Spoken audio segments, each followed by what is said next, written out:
The Tobacco of Harisaboqued. The legend of the volcano of Canlaon on the island of Negros. It is told generally in western Negros and eastern Cebu. The volcano is still active, and smoke and steam rise from its crater.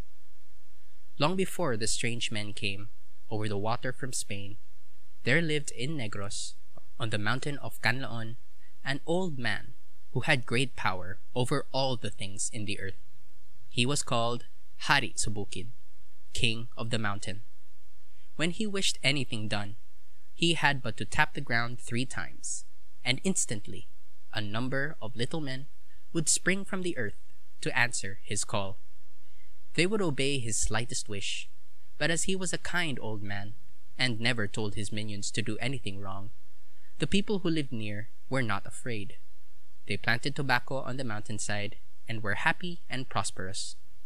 The fields stretched almost to the top of the mountain, and the plants grew well.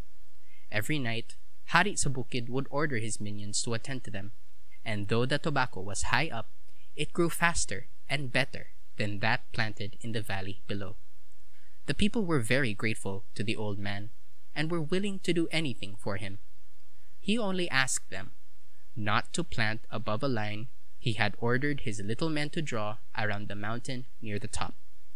He wished that place for himself and his minions. All obeyed his wish, and no one planted over the line.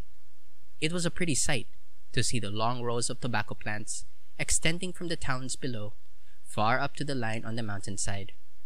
One day, Harisaboqued called the people together and told them that he was going away for a long trip. He asked them again not to plant over the line, and told them that if they disregarded this wish, he would carry all the tobacco away and permit no more to grow on the mountainside until he had smoked what he had taken. The people promised faithfully to obey him. Then he tapped on the ground, the earth opened, and he disappeared into the mountain. Many years passed, and Harisaboqued did not come back. All wondered why he did not return, and at last decided that he wouldn't do so. The whole mountainside was covered with tobacco, and many of the people looked with greedy eyes at the bare ground above the line, but as yet they were afraid to break their promise. At last, one man planted in the forbidden ground, and, as nothing happened, others did the same, until soon the mountain was entirely covered with the waving plants. The people were very happy, and soon forgot about Harisaboqued and their promise to him. But one day, while they were laughing and singing, the earth suddenly opened, and Harisaboqued sprang out before them. They were very much frightened, and fled in terror down the mountainside. When they reached the foot and looked back, they saw a terrible sight.